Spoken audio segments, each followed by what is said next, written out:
Hare Krishna. Welcome to another evening in the lives of the Vaishnavacharyas. My name is Chaturatma Das. I want to welcome everyone that's already in our room tonight. We've got Kevan. It's good to have you back, Kevan. Bhakti Jeff. Mauricio, welcome back. It's been a couple of weeks. Bhakti and Carol, nice to have you with us again. Ecstatic, representative of the blind uncles. Those of you that don't know what the blind uncles are, consider your life fortunate. And then we've got Kartik Devidasi. Hare Krishna. Nice to have you all back. Okay, so tonight we're going to see if I have the abilities that the devotees here at Krishna.com think I have, because my tech guy, the ever-faithful, always dependable Abai, is sick. And not only is he sick, but his wife's sick. And not only is he and his wife sick, but a little baby who's just been born a few weeks is sick. So he set me up and he's headed home, and we're going to see if I can pull this off on my own. So, Abai, thank you very much. Go home and get well. We'll see you next week. Okay, Hare Krishna, everyone. So, as mentioned by our friend Ecstatic, those of you that are not aware that after this program's finished on public television is a program on India. So that may be nice. I don't know if they're going to be talking about any of the Vaishnavacharyas. Matter of fact, I can almost guarantee they're not. But at any rate, we'll do that here, and then we can see what they have to say about India afterwards. So tonight, we're going to speak a bit about a most amazing devotee. His name is Virabhadra Goswami. Virabhadra Goswami, Virabhadra Goswami, are just Virabhadra. He is the son of Sri Nityananda Ram. But before we talk about Nityananda Ram having a son, I want to read a little bit of a conversation between Lord Nityananda and Lord Chaitanya. Now, this conversation, of course, took place when they were both still here on the planet, high in the midst of their transcendental pastimes. So they were staying, Lord Chaitanya had taken sannyas and was living in Jagannath Puri, Nilachala. And Lord Nityananda, along with Shivananda Sain and the entire crew, we've told this story many times in many different forms, was going to Jagannath Puri regularly for the festival. So one day after the Jagannath festival had taken place, Lord Nityananda was called to the side by Lord Chaitanya. And I was just reading this to Abai, the beautiful Bengali, which I'm sure I butchered mercilessly, but I'm going to read simply the translation here for this purpose. So Lord Chaitanya said to Nityananda, "Dear Shripad, please return to Bengal and get married. Then all the people will be delivered. I'll again manifest in your family and stay in your home." Important point, make note of this. I will again manifest in your family and stay in your home. I'll distribute Krishna Bhakti and deliver the whole world. These incarnations of mine are secret and hidden in the scriptures. No one knows my inconceivable energies. Only you know them perfectly, and others know only by your mercy. In Dwapara Yuga you did not expand your family in the Yadu dynasty, but this time your family will increase in this world. So Nityananda replies to him in the most amazing way. He says, "You are the cause of everything. You are the operator, and I am the machine. You can do with me as you like.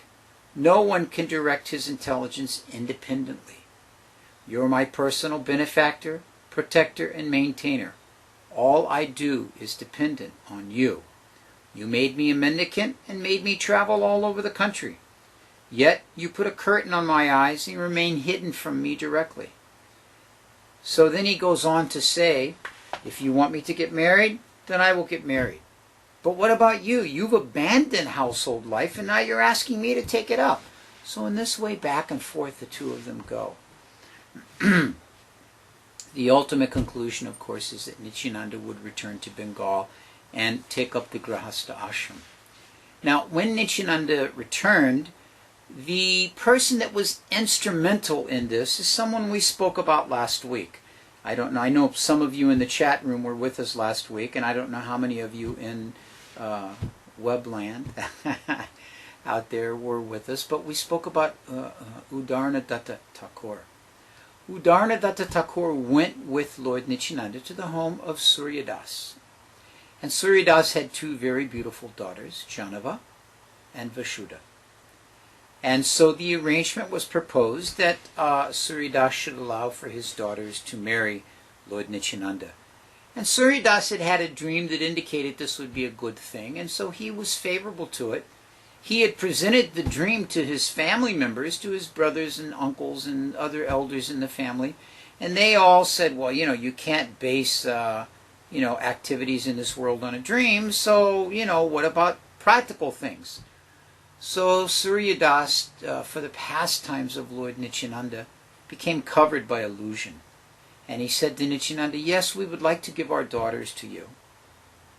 But how is that possible? Because we don't know what caste you come from. We don't know what type of business activity you do. We don't know what is your background. In this way and that way, so he decided not. Now, in the meantime, Janava had been listening to this conversation and understanding she was to be the consort of Nityananda, was ecstatic. But when the father didn't want to give, she fell into a deep trance. So, of course, while in that trance, everyone was completely disturbed, and the doctor came and examined her, and it was concluded that she was going to die, that she had had an epileptic fit. I'm shortening everything very, very much. The story itself is very, very ecstatic. And at any rate, so the doctor had concluded she's having an epileptic fit, and she's going to leave this world. Better prepare the funeral prior. So, in this way, they thought, no, we must have offended Nityananda. So they went and got Nityananda and brought him to the home, and they offered wonderful prayers and worshipped him and touched his feet. And when the scent of the incredible bodily fragrance of Lord Nityananda's person entered into the nostrils of Janava when he came into the courtyard, she immediately was revived. So with great happiness and joy the wedding took place. And the wedding included as the co-wife, Janava's sister, Vasudha. So these two represent the energies of the Lord, Bhu and Shakti, Bhu and Shri. These are the two prominent feminine energies of the Lord, and they are present there. So in this way, Vasudha gave birth to two children. Ganga was the daughter, and Virachandra, or Virabhadra, known by both names, was the brother, the son. So this is how it came to be. So I want to read a bit from the Chaitanya Charitamrita, just some quotes from Krishnadas Kaviraj. Constantly throughout this evening we will be referring to three main sources of information: the Chaitanya Charitamrita of Krishnadas Kaviraj Goswami, the Bhakti Ratnakar of Narhari Shakar, and the Prem Vilas, written by Nityananda Das. This is not written by Nityananda himself, but by his follower, Nityananda Das, who was a disciple of Janava. So, in the Gauragona Desha Dipika, we've quoted each show, we mentioned these. Gauragona Desha Dipika is the pastimes of the Lord's devotees, described, their identity described by Kavi Karnapur. So he says, the expansion of Sankarshan, who sleeps on the ocean of milk, whose name is Shiradakshai Vishnu, has become Virachandra. He is non-different from Chaitanya himself. Now you remember when Lord Chaitanya, I said, pay attention to this point, because when Lord Chaitanya said, you get married, then I will manifest in your home and enact my pastimes there. So this is what is indicated, that this Sankarshan, who is the expansion, what we'll go on and read here. The Supreme Personality of Godhead, Sri Krishna, is the origin of unlimited expansions and incarnations. He is the avatari. His first expansion is the root, Sankarshan, or Balaram. This same Balaram appeared with Lord Chaitanya as Nityananda Prabhu. Balaram's expansion, Mahasankarshan, has his abode in the Vaikuntha planets, and he in turn expands as the Purusha avatars in the work of creation of the universe, the first of which is Shiradakshai Vishnu, who lies on the ocean of milk, then Garbhodakshai Vishnu, and then who lies in the universal ocean, and then, the first one was Karna Dakshai, my apologies, Karnadakshai, then Garbhodakshai, then Kshirodakshai, who lies in the ocean of milk, but is directing as well all of the activities of the living entities, and is present in all the different universes. So he is known as Aniruddha, and in the course of Sri Chaitanya Mahaprabhu's pastimes, he appeared as Virabhadra Prabhu, the son of Lord Nityananda, and his energy Vishuddha. Okay. So there we have a little bit of a technical description of the identity of Virabhadra and the importance of his placement in the incarnations. I see we have 2 new devotees that have joined our chat room here, actually 3 now. Manasa, Hare Krishna, welcome. Red, seems that you're known in the chat room. We welcome you as well. And Manjesh, very good to have you here. So those of you that have just joined in the chat room, if you wouldn't mind, we'd just like you to jot down where you're viewing and entering the chat room from. We'd like to know where the different devotees are tuning into our programs from. So thank you very much. All right, so Krishnadas Kaviraj continues in his Chaitanya Charitamrita. He describes that Virachandra is the best branch of the tree of devotional service of Lord Nityananda. We described this quite detailed last week as well, that there is this tree of devotional service, and this is the branch of this tree is Sri Chaitanya Mahaprabhu. And coming up from this branch are 2 main sub-branches, one of which is Advaitacharya and one of which is Nityananda. And on those sub-branches are many additional branches. And it mentions here that the main branch on Nityananda's side is Virachandra. And that this is a very interesting point, that all the divine qualities of the Father, all of the divine qualities of the Father being Nityananda, were present in his son Virachandra. So we can just imagine the wonderful potencies. We've heard repeatedly the different activities of Lord Nityananda. We spoke about them in the beginning of our webcast some weeks ago. All of these qualities are found there in the bodily appearance of Virachandra Prabhu. So in this way, it mentions that from Virachandra, so many different sub-branches grew. So many different sub-branches grew. I see that we're having some trouble here with those devotees that are trying to hear us.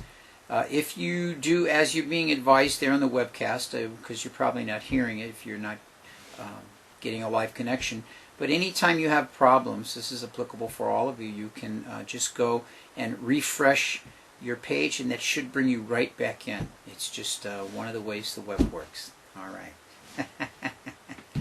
All right, so back to Virabhadra Goswami. He is the son of Nityananda and of Sri Janava Mata. His mother is Vishuddha. Vishuddha, you remember there were the 2 twin sisters, and so the one sister, Vishuddha, had the children, the 2 boys, the 2 children, a boy and a girl, Ganga Mata and Virabhadra. So this is the parentage and the family, if you will, of Virabhadra. Now, there's an interesting point. We were describing a little bit earlier the different Vishnu Tattva expansions. Each Vishnu Tattva has a set of energies, if you will, that go along, feminine energies, expansions that go along with each of them. Prominently, there are 2 main energies. One is known as Shri and one is known as Bhu. So these are the Shaktis that are there in the association of any of the Vishnu Tattva incarnations. So in the same way, when Virabhadra incarnated, his 2 expansions were also there. The Shri Shakti was named Srimati, and the Bhu Shakti was named Narayani. And they appeared in the family of Yadunandana and his wife Lakshmi. Yadunanda and his wife Lakshmi were very, very nice devotees, very fixed-up devotees. And it mentions that Lakshmi was very, very chaste, and that she was very devoted to her husband, and that her 2 daughters were startlingly beautiful. Just imagine how attractive they must have been, the energy of the Supreme Personality of Godhead. Bhakti Ratnakar gives a very nice description. It mentions that one time Mother Janava Mata was going and attending the temple of one of her devotees. And while attending the temple of one of her disciples, she came to know of this Brahmin, Yadunandana Acharya, and he lived in that same area. So, by the mercy of Janavamata, he was endowed with a great level of devotion in the process of devotional service. And he and his wife Lakshmi were both given the blessings of Janava. And Janava recognized immediately that the wife was very pure and of a highly religious nature. And so she instructed the mother and father that your two daughters, Srimati and Narayani, they should actually be given as the wives, be engaged in marriage to Virachandra Prabhu. And eventually, Yadunandanacharya himself became the disciple of Virachandra Prabhu, and his Virachandra's wives, Yadunandana's two daughters, became the disciples of Janavamata. So the entire family became very tightly linked in with the process of devotional service through the association of Lord Nityananda, Lord Chaitanya, and their immediate associates. I have to interrupt here just for a second, because as I'm looking on the webcast, I see we have a real international yet very tightly knit group here.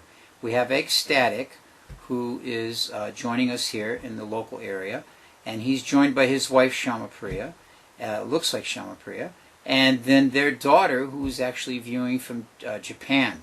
So this is a very nice devotee family that lives here in Alachua, and they're currently spread out across the world, yet right here at the Krishna.com website, they're all joined in very nicely. So this is the wonder of the service that Krishna.com provides. All right. So, anyway, back to Virabhadra. So, Yadunandanacharya arranges for his two daughters, Srimati and Narayani, to marry Virachandra. The daughters become the disciples of Janavamata. He becomes the disciple of Virachandra. And they become very, very solid in the process of devotional service. Now, it mentions that even though Virabhadra, even though he is the Supreme Personality of Godhead, one of the Vishnu Tattvas, he very much relishes in this Leela of being able to behave as a devotee. Now, Sri Chaitanya Mahaprabhu to some degree had the same mood. He did not like, with the exception of, one or two devotees, he did not like to be addressed as the Supreme Personality of Godhead, as Lord Vishnu. There are very few devotees he tolerated that from. So, Virachandra had a similar mood of wanting to be seen as a devotee. It mentions that although he is the Lord of the creation, being Shiradakshay Vishnu, that he did not want to show any position or pride or any glories in that way in this particular incarnation. He's one of the main pillars holding up the standard of devotional service as given by Mahaprabhu, but yet he encouraged everyone in the process of chanting Lord Chaitanya and Lord Nityananda's names. Matter of fact, Virachandra is credited with introducing the chanting of the glories of Lord Nityananda and Lord Chaitanya in Kirtan. And it mentions that one should therefore take shelter of Virachandra, because by taking such shelter, all of the desires for devotional service will be fulfilled. So this is very, very important, that one should have an ability to know who to go to for encouragement and for the mercy and for the blessings in the process of devotional service. And Chaitanya Charitamrita instructs that if one takes shelter of Virabhadra Goswami, that one's desires in the process of devotional service will be fully fulfilled. So a further description is given of Virabhadra in the Bhakti Ratnakar. Very, very nice description is given. It says that Nityananda had a single son, just one son. This was the only son that he had. And he was an ocean of virtue. He was capable of purifying the entire world. Who can sufficiently glorify Virachandra? Because there is no limit to his glories. So we understand that the pastimes of the Lord, the Supreme Lord himself, is unlimited. That there is no limit to the activities of the Lord. So therefore, how can one describe completely his pastimes? At other places in the Chaitanya Bhagavad, it mentions that if Seshananta, with his thousands of hoods and thousands of mouths, were to spend thousands of years, he would not be able to fully describe the pastimes of the Lord. So in this way, the glories of Virachandra are appreciated like that. How much he's a famed branch in the tree of devotional service of Lord Nityananda, that he's the root of all joy, and is sometimes known as Virabhadra, sometimes known as Virachandra. We mentioned this. If anyone sees him even once, they will give up everything and make his lotus feet their all in their life. So just imagine to have had the opportunity to see personally Virachandra and to take shelter of him. Make that the all in all. Now, we mentioned that Yadunandanacharya took initiation from Virachandra, and we mentioned that Virachandra's two wives, Srimati and Narayani, took initiation from Narayani. We didn't happen to mention who he took shelter from, who Virachandra was initiated by. This is a very wonderful story. It's told a couple of different ways. Now, keep in mind that as Virachandra has his two potencies, Shri and Bhu, we mentioned in the beginning that Nityananda has his two potencies, Shri and Bhu, and they were Janava and Vishuddha. They were non-different than Lakshmi, the goddess of fortune, the supreme servitor personality of Godhead in her feminine form. So Janava was not an ordinary individual, and this indication was there. One time there was a situation where she was, the story goes one of two ways, both are told in different shastras, that one is that she was gathering water from a well, and the other is that she was serving prasadam. I've seen it written in bona fide shastras both ways. The point is that in either case, in the process of rendering that service to the devotees, the top of her sari fell and she was exposed. Some of you may know it's quite a common occurrence that in Bengal, especially in earlier times, the ladies did not wear cholis so much. They covered themselves in such a way that they were never exposed. This is the benefit of a long sari there. It's very, very lengthy and they can be wrapped very nicely. So at any rate, somehow her sari fell and she was engaged with the two hands, and so she manifested an additional two arms, her four-armed Vaikuntha form, and then took her cloth and covered herself. So Virabhadra saw this, and he understood very clearly at that point that his mother was not an ordinary personality, but was a supreme personality. In addition to the fact that she had taken over the responsibility for all of the Vaishnavas after the departure of Nityananda. First, of course, Lord Chaitanya left, and everything was left in the hands of Nityananda. Then when Nityananda left, all the Bengali and Puri Vaishnavas took shelter of Janava Mata, and she became the prominent acharya in the Gaudiya line at that time. So, in addition to that responsibility, Virachandra could understand she was a, very powerful spiritual person as well. And so he accepted initiation from her. So in this way, we find that he's initiated by Janava Mata, and his wives are initiated by Janava Mata. The whole family has the same guru. And then the father-in-law is initiated by himself. So very, very wonderful like this. Now, it mentions that this is particularly expressed by Bhaktisiddhanta Saraswati in some of his commentaries on the pastimes of Lord Nityananda and Lord Chaitanya and their immediate associates. He mentions that Virabhadra Goswami had three very prominent disciples. These disciples became celebrated due to their service and their commitment to the path of devotional service. They were considered to be like the sons of Virachandra. The youngest of them, actually I'll give all three names, Gopijana Ballava, Ramkrishna, and Ramchandra. Now the youngest one, Ramchandra, he belonged to a Chandila dynasty, and his surname, the last name, was Bhattavyala. And he established his residence in Kardaha. Now Kardaha, of course, some of you may remember, is the place where Nityananda originally lived. Not Ekachakra where he was born, but after Lord Chaitanya had him marry, this is where he set up his base, in Kardaha. And then the eldest of the disciples, Gopijana Ballava, he was a resident in a town known as Lata, and it's in the Burdwan district of Bengal. And then the second of the three, Ramkrishna, he lived near Maladaha, and Maladaha is in an entirely different district. Now, these three are sometimes erroneously understood to be the sons of Virachandra, his direct sons. This is not the fact. Bhaktisiddhanta Saraswati Thakur notes that since the three of them had different last names coming from different dynasties, and all three lived in different places throughout their lives, that there was no way that they were actually the sons. Now, some of the descendants of these three have used this connection to propose the idea that they are actually the direct lineage of Lord Nityananda. This is what's described in the Nectar of Devotion as Nityananda Vamsa. Nityananda Vamsa means one who is, qualified by dint of his heritage, of his lineage of coming from Lord Nityananda himself.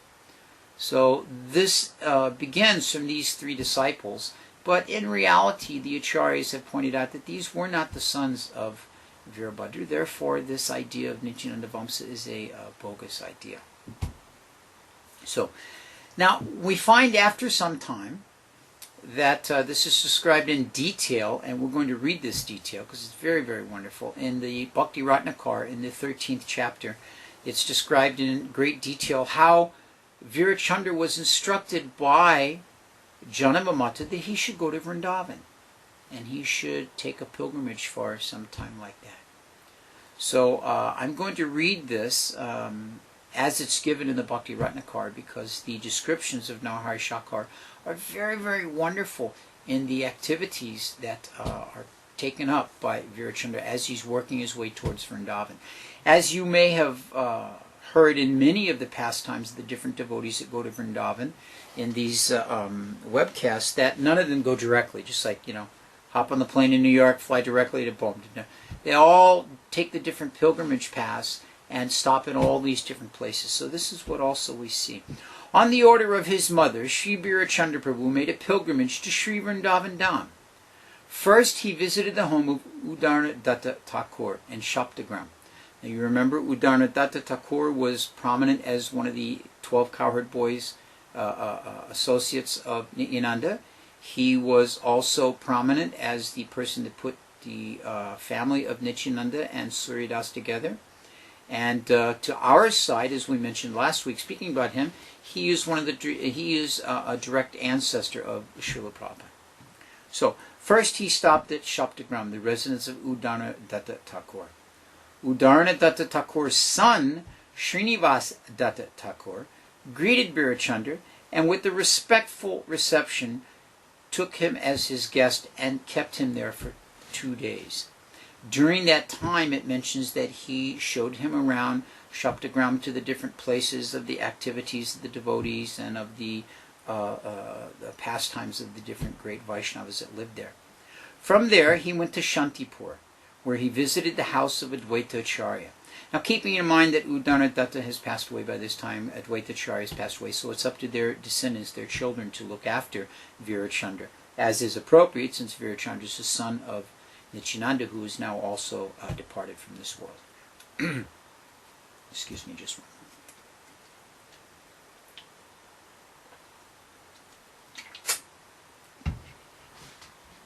moment. All right, so he's in Shantipur. Some of you may have had the opportunity. I was fortunate to be on the Padayatra in 1986 during the 500th anniversary of Mahaprabhu as they finished up to go into Mayapur. And a couple of weeks, 3 weeks before that, they were visiting the different places in Bengal, and we visited Shantipur. Shantipur to this day is a very, very wonderful and peaceful and very, very nice place. So when he was in Shantipur, Sri Krishna Mishra, one of the 6 sons of Advaita Acharya, remember 3 were followers of Mahaprabhu and 3 were Mayavadis. So Krishna Mishra cordially welcomed Birachandra with a full reception, and then they formed a large Sankirtan party in which everyone in Shantipur was drowned in the sweet waves of the holy name. From there, Birachandra went to Ambika Kalna. You remember Ambika Kalna is the residence of 2 devotees we've spoken about, actually 3 devotees we've spoken about. One is Gauridas Pandit, his deities are there. The second is Hriday Chaitanya, the disciple of Gauridas Pandit. And the third is the disciple of Hriday Chaitanya, Dukhi Krishna. Dukhi Krishna, who later, as we remember, became the world-known Shyamananda. So very, very wonderful place, this Ambika Kalna. I've also had the good fortune during this same tour to travel there, and this is a city that is just so nice. It's just right on the bank of the Ganga, very nicely developed. There's the place where Lord Nityananda's marriage took place is in this town of Ambika Kalna, and there are many beautiful places there. In the two main temples in Ambika Kalna, one of them, they have a large glass display box, and in that box is the oar that Lord Chaitanya used to row himself across the Ganges when he went to visit Ambika Kalna. And in the next temple is a 6-foot Tulsi staff, which was the personal walking stick of Lord Nityananda. These are both in those two temples. Very, very nice place. So this is Ambika Kalna. So Hriday Chaitanya was present at the time, and he received Virabhadra Goswami with great respect and a wonderful reception, had him stay for some days. I see we've got Street Lotus has joined us in the chat room. Street Lotus, welcome. If I remember correctly, you were with us from New York last week. Thank you. It's nice to have you back. So then from Ambika Kalna, Virabhadra Goswami went to Navadvip to the house of Jagannath Mishra. Now we remember from last week that Jagannath Mishra's next door neighbor was Jagadish Pandit. He and his wife, they became very close associates of Jagannath Mishra. And of course, Jagannath Mishra, Mother Sachi have long departed at this time. Mahaprabhu is departed, Nityananda is departed. So at that time, all the followers of Nityananda and Lord Chaitanya that were present, they received Virachandra with such respect and such love and such affection, and they made him to stay there for some time. And 2-3 days they took him around and visited all the different holy places associated with Navadvip. You can just imagine, for the very moment of getting up in the morning to the very evening, late at night when one falls to sleep, going and visiting all the different holy places in Navadvip. What a wonderful, wonderful activity. So after being in Navadvip, Bhakti Ratnakar describes how he continued on to Srikunda. And Srikunda is where he met Raghunandana Thakur and Kanai Thakur. These are two great devotees from the time of Mahaprabhu, and they also very affectionately and very pleasantly received him. He stayed there for some time. It doesn't specify exactly how long, but after that he went to Yajagram. Yajagram is a wonderful place because this is the residence of Srinivasacharya, and Srinivasacharya was still present. So it mentions that when Virachandra Gosai arrived in Yajagram, that Srinivasacharya worshipped him and performed proper puja to him with the greatest of respect and wonderful devotion, garlanded him and washed his feet, offered arti, gave some nice sweets, and then heard him speak some sweet words. Very, very nice reception like that. And he understood, of course, because Srinivasacharya is a very gifted acharya in our sampradaya, personally blessed by Lord Chaitanya and personally trained by Jiva Goswami, and he understood that Virachandra was actually the Supreme Personality of Godhead. And so he kept him there in Yajagram for some days, and the two of them went on wonderful Harinam and took all the devotees with them throughout the entire district for the time that he was there. So then after this, Virachandra left and he went to Kanaknagar, which is just near Katwa. And Katwa, of course, is the place where Sri Chaitanya Mahaprabhu shaved his beautiful long hair and took the sannyas order. This is a place of very deep thought and very deep reflection for the devotees of Lord Chaitanya, giving up his household life and taking up this mood of renunciation. So after staying there for only a day, he then continued on to Badhuragram. And Badhuragram is the place we spoke some time ago of Govinda Kaviraj. And Govinda Kaviraj is a very advanced Vaishnava, and with the greatest of respect he received Virachandra and gave him a very nice welcome and worshipped him, performing the proper puja, and then being very, very pleased with the reception he got, Virachandra stayed there with Govinda Kaviraj for 2 days. and he discussed the pastimes of Krishna and the pastimes of Chaitanya and the pastimes of Lord Nityananda like this. Then after this, he visited Katuri Gram. Of course, Katuri, we know, is the abode of Narottam Das Thakur, and at this time he had returned to there and was residing there. And it mentions that just to increase the ecstasy and bliss beyond all measures of Narottam Das Thakur, the important branch of the tree of Lord Chaitanya's devotional service, Virachandra, came and visited with him and danced in Sankirtan. Now you will remember, I hope, you'll remember that that Narottam Das Thakur, of course, was very well known for this new style of kirtan that he had developed. A new style of playing, a new type of tunes, a new style of drumming. All of these things were developed by Narottam Das Thakur. And so his kirtans were especially sweet, very, very wonderful. So in this way we see that Virachandra joined Narottam, and they went all throughout the district for quite some time there. At that time, it mentions that countless people came to see Virachandra, who some of them were able to understand was none different than Lord Vishnu himself.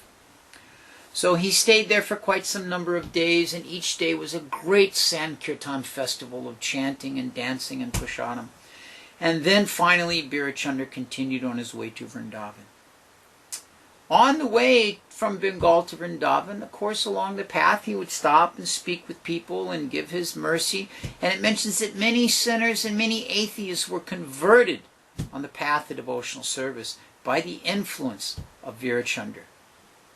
So this is the benefit of even a moment's association with the pure devotee of the Lord. What to speak of the Lord himself, one becomes delivered from all of his misfortunate ways, all of his sinful ways, all of his atheistic and impure ideas and philosophies and thoughts. So this was the advantage of Virachandra's trip as he went from Bengal all the way to Vrindavan. I want to take a second also and welcome in Shantam and Ganga to our chat room. We have a full house tonight, and the walls will keep expanding and including as many more of you as want to check in with us. Shantam, I see you're from Connecticut. And Ganga, if you wouldn't mind letting us know where you're joining from. We just like to see where all the different devotees have tuned in from. So, Virabhadra Goswami has arrived in Vrindavan. And when he reaches Vrindavan, the information quickly circulates throughout Vrindavan. His most auspicious arrival has come. And very soon devotees gather and they welcome him, and all the important devotees came and they met him on the road there. And in the Bhakti Ratnakar, Narahar Shakar gives a list of those devotees.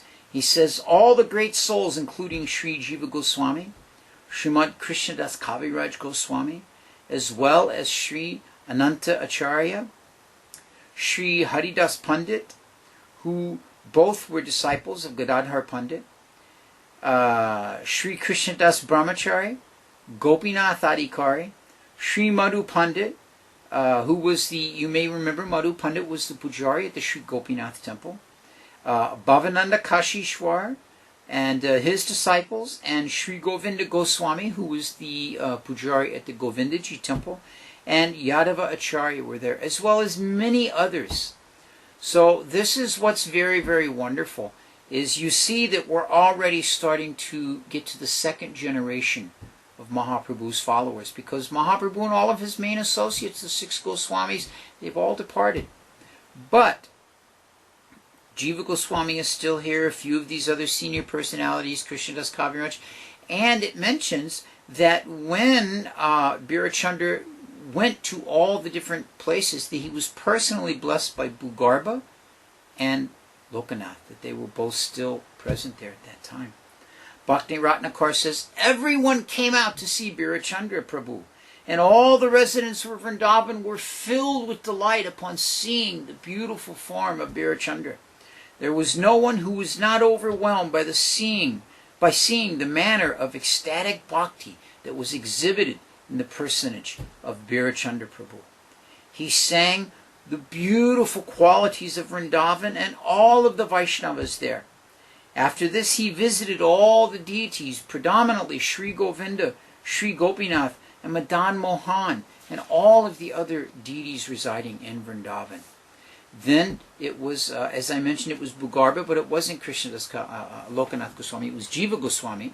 Jiva Goswami and Bhugarba that both gave him the blessings that he should go and wander through the 12 forests of Vrindavan.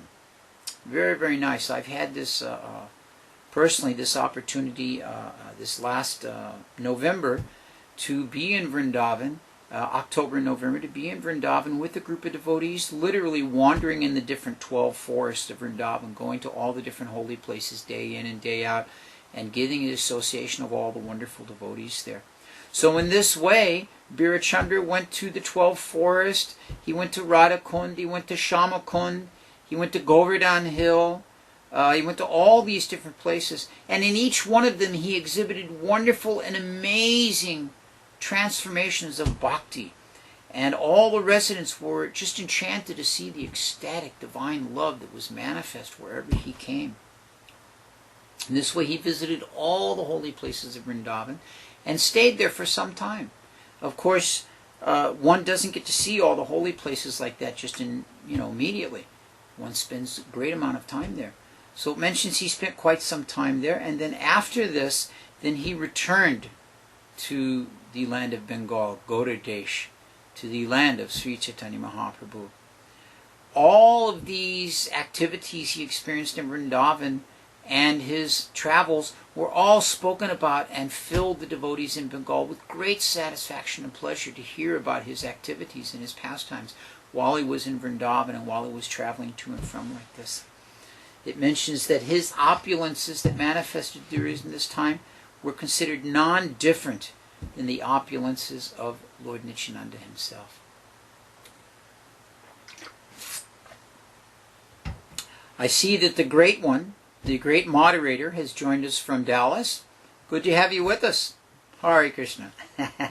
So, back in Kardaha, the residence, the familial residence of Lord Nityananda, and the place where Janavamata was headquartered out of, and where Virabhadra spent much time.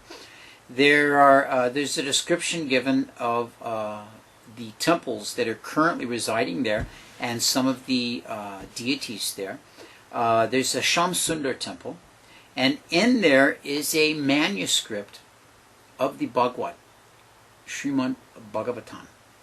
And it's said that this was written by the hand of Virachandra himself. I had the good fortune when I was in Vrindavan this last time, as amazing as this will sound, to have the darshan of a piece of one of the pages written by the hand of Sri Chaitanya Mahaprabhu himself. One of the palm leaves that he wrote the Bhagavad Gita. And I got to see a piece of that one devotee had. So very, very nice. So these things do exist in these different temples. So Virachandra personally arranged for the deities in this temple. I had to do a little quick research on this to refresh in my memory just before we started our broadcast. But there was a Muslim king who had a great boundary wall on his kingdom. And there was one very large stone in this boundary wall that Virachandra could understand would be perfect for the size of carving these deities that needed to be made. So he convinced the Muslim king to let him have this stone, but the great concern was that it was right in the middle of the wall, and it was such a large stone. First of all, how would he get it out? And second of all, how would he keep the wall from collapsing? So by the amazing, mystical, supreme potency of Virachandra, Lord Vishnu himself, he was able to remove this stone from the wall. The wall did not change its shape or fall in any way, and he was able to float this stone back to Kardaha. And in Kardaha, the stone was carved into the deities of Sham Sundar, Radha Ballava, and Nanda Dulal. These three deities were carved from this stone. And this place where the stone actually floated down the river Ganges. It was a very amazing pastime. And the place where, when he got to Kardaha and they brought the stone inland, this is called Sham Sundar Ghat. So it's a very nice place. If you get the chance, you can visit there. And Virachandra introduced in Kardaha the activity of celebrating the birth of Lord Nityananda. Lord Nityananda's appearance day, as we know it. This was celebrated by Virachandra the first time, and he arranged that this would be a regular Vaishnava holiday. And in front of that temple, there's also a small Samadhi Mandir, and this is the resting place for Sri Virabhadra Goswami. Now, there's one very important story pertaining to Virachandra. Virachandra was very strict. He was the supreme merciful potency of the personality of Godhead, but he was very strict in his conduct, in his morals, in his behavior with the devotees. So there was one devotee named Jai Gopal. And Jai Gopal came from a very, very aristocratic class and very well educated, but his spiritual master, his guru, was actually illiterate. Now, we saw this similarly in recent years in the life of Bhaktisiddhanta Saraswati Thakur, that he was the disciple of Gaur Kishore Das Babaji, who could not even read or write. At least he couldn't write. And was considered a completely illiterate person. But there was prominent humility there in Bhaktisiddhanta Saraswati in taking initiation in this way, and because he was instructed to do so by his father Bhaktivinoda, and in not being embarrassed by his spiritual master. Unfortunately, this Jai Gopal was greatly embarrassed by the fact that his guru was illiterate, and he didn't like to identify himself as the disciple of this guru. So he would identify himself as the disciple of his guru's guru. In other words, his grand spiritual master, his Parama guru. So just imagine, that would be like my saying, oh, I'm not the disciple of Srila Prabhupada, I am the disciple of Bhaktisiddhanta Saraswati Thakur. Not only is it a preposterous idea, not only is it highly offensive to one's actual spiritual master, but it goes against the Siddhanta of taking initiation from a living spiritual master. This is a very important point that's stressed here. And Virabhadra Goswami very specifically speaks on this point. So, in the process, Virachandra tried to instruct Jai Gopal the proper way. He tried to give him the proper encouragement, but somehow or another Jai Gopal was not listening. He wouldn't be corrected. He wouldn't give attention to this point. So Lord Nityananda's son, Virachandra, sent a letter to Srinivasacharya, and I'm going to read this letter to you. It's actually a very, very amazing letter. And then I'm going to address a question that's been brought up in regards to the story on the chat room. The letter sent by the son of Lord Nityananda to Srinivasacharya requested him to reject Jai Gopal as he himself had done. Here's the text of the letter. All glories to Sri Guru and Sri Nityananda. Sri Virachandra Dev, who is certain to be remembered by your grace, submits herein the following with a loving embrace to you. Srila Srinivasacharya, you are Sri Sri Mahaprabhu's potency. Whereas through one energy of the Lord, transcendental literatures were published by Sri Rupa Goswami and others who were the personified energies of the Lord, through his other energies, the Mahajans, the Lord is distributing those books in Bengal. Thus, I am submitting news to your grace. So, Virachandra recognizes that Srinivas is coming after Rupa Goswami and the other Goswamis who wrote so many literatures, and is one of the Mahajans that Sri Chaitanya Mahaprabhu used to distribute those literatures in Bengal. Therefore, because of his prominent position, he submits the following. Jai Gopal Das has transgressed my mercy. This has also become known to the world at large. Therefore, in this manner, I have forbidden all of my followers to talk with him and so on associate with him.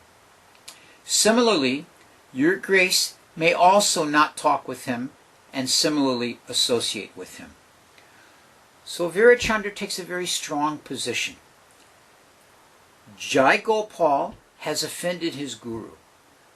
He has disacknowledged himself as being a disciple of his guru and assumed to be the disciple of his guru's guru. After receiving the mercy of Virachandra in the way of proper instructions, he refused to accept that.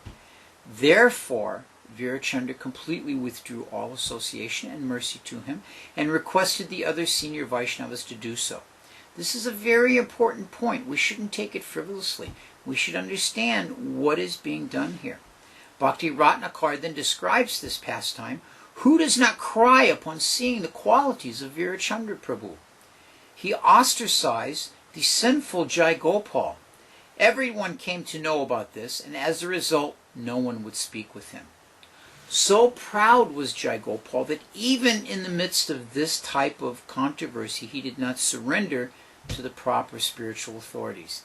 Let it be that none of us have so much pride that we do not surrender when the opportunity to surrender to a qualified personality is there. Now, Mauricio has asked in this regards, why did Jai Gopal take initiation from this individual if that was the case?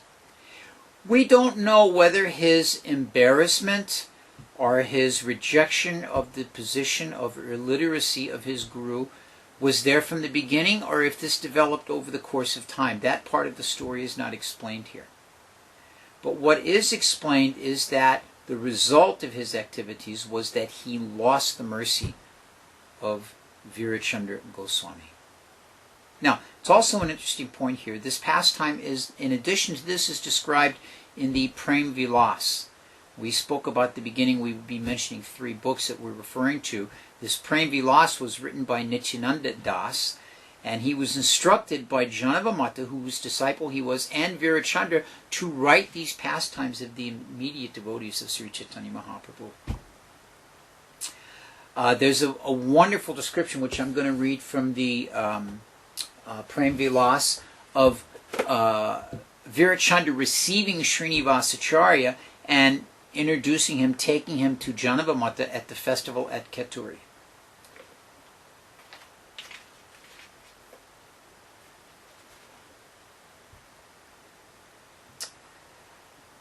When Virachandra saw that the guest standing at the door was Srinivas, he was captivated by his exceptional beauty and absorption in ecstatic love of God.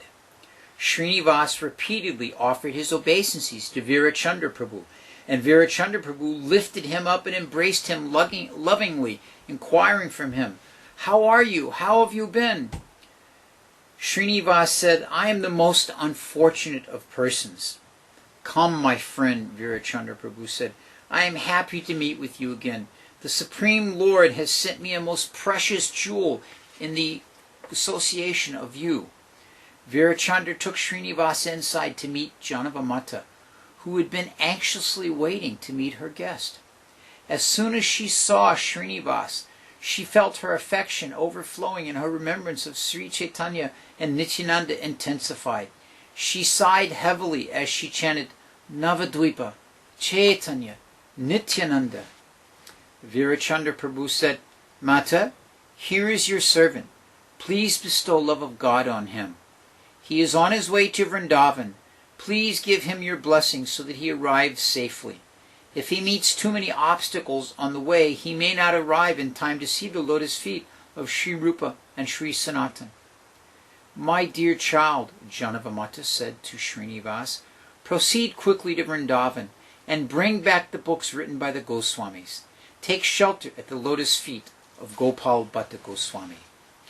Virachandra then gave Srinivas some prasadam from Janavamata and encouraged him to honor it.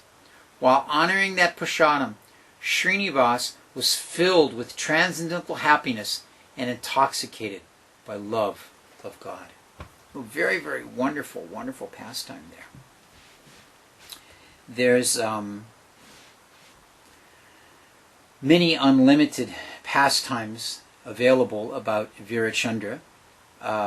There's a description, as I mentioned in the beginning, that how is it one can assume to be able to describe all of the different pastimes of Virachandra Goswami. But this evening we've taken a bit of time and tried to describe a few of them, tried to give some understanding, as to the pastimes of Virabhadra Goswami, as to the importance of his position as one of our acharyas, one of our Vaishnavacharyas, and his placement in the line of succession coming from Sri Chaitanya Mahaprabhu. So we're going to finish there for the evening. If any of you have any questions, we'll be happy to take those questions. And the first question is from Bhaktin Carol. She wants to know how to spell Virachandra's name. I'll give you the spelling of both names, Bhaktin Carol. Virachandra, Virachandra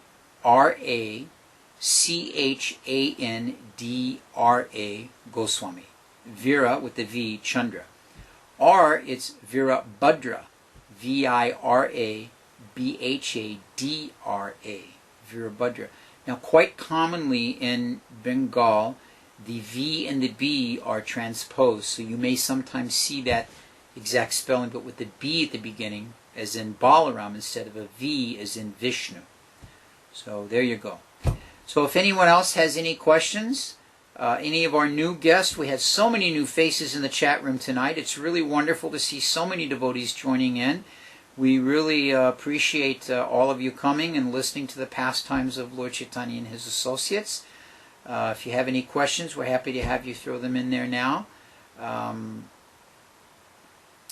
Otherwise, we're going to take just a second, gather our things up here, and give you a chance to post any questions you may have. I'd like to, our great moderator from Dallas is apologizing for joining us late. Bhaktin Carol was looking for you earlier in the broadcast, Prabhu, so you have to be on time in the future.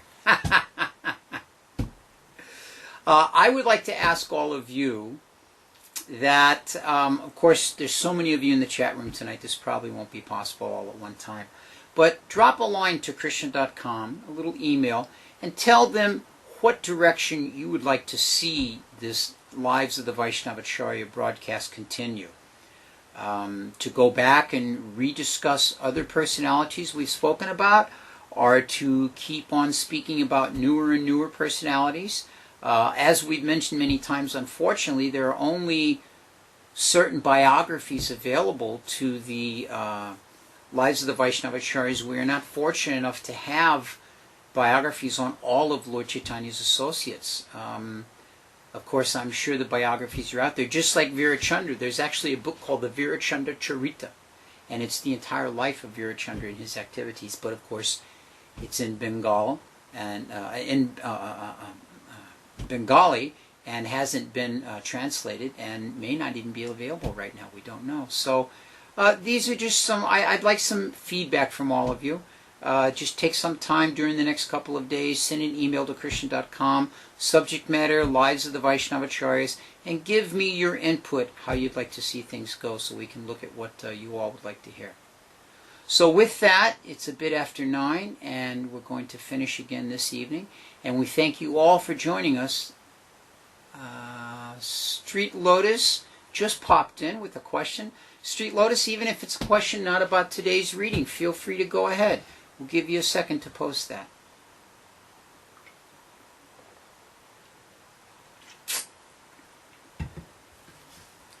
This is one of the benefits of this type of association. Some of you may or may not have the opportunity for associating with devotees, depending on where you live. And for some of you, this may be a facility for being able to hear and chant about the pastimes of the Lord. Bhaktin Carol grew up in a family that was heavily interested in history. Yes, it is a fact that the idea of researching and becoming involved in history is not new, but it's the type of history that we seek that will enliven us and encourage us. Some people are enlivened to study American history. Some people are enlivened to study European history. We happen to gather here together at least once a week and study the history of the Lives of the Vaishnavacharyas. Street Lotus wants to know, how long do we leave food on the altar when offering to Krishna before one takes it and eats it? Well, this will depend, Street Lotus, on whether we're talking about a temple situation or a home situation. I will assume, since everyone here, and especially yourself, I know you're living in New York, we're talking about home deity worship. Deity worship in the home, as instructed by Sanatana Goswami, is done according to the mood of convenience. Not necessarily frivolous or speculative, but according to the need. So let's assume that some devotees show up at your home unexpectedly, and you quickly prepare some rice for them. Well, there's no need for a long 45-minute offering like you might do in the temple for the Lord's big lunch offering. You place it there, you say the particular prayers, you judge a couple of minutes, maybe go back to the kitchen and prepare other preparations, then you take that plate away and serve your guests. If you're just making your own meal, your own dinner that evening, you can leave it on long enough to make the offering, say the prayers, maybe sing a bhajan, maybe read a verse or two while the Lord's eating. Maybe here again, go back to the kitchen and clean up a bit while the Lord's eating, so that by the time you take your prasadam, things are a bit cleaner. These are all time and circumstance standards that are all acceptable in household deity worship. So if you're in a situation where you need to very quickly make an offering, maybe things will be done a bit shorter than at a time where you're making a grand feast for the Lord. So, this is a very nice opportunity to really see what is it that's going into the offering. At any rate, this is according to your circumstance. But the main thing is the devotion that one offers the prasadam, the bhoga, to the Lord with. Whatever you're preparing, Krishna says in the Bhagavad Gita, all that you do, all that you eat, all that you offer unto me, do with love and devotion. So that will determine the real outcome. The exact time, whether it's 2 minutes, 5 minutes, 10 minutes, 15 minutes, that may be flexible. But the real outcome will be the amount of devotion that goes into the offering as you're preparing it and as you're offering it as well. Okay. So I hope that helps you out there, Street Lotus. I hope that gives you a little bit of an idea. And do keep in mind, all of you, that if you have any questions you'd like to direct to me when we're not online during the week, you can also send those to krishna.com and just put in the subject for Chaturama Das. They'll forward them to me, and I'll be more than happy to address any questions you have on a one-on-one basis. So, once again, we thank everyone for joining us. We're going to wrap it up this evening. And once again, thank you for being with us for another evening in the lives of the Vaishnavacharyas. Hare Krishna.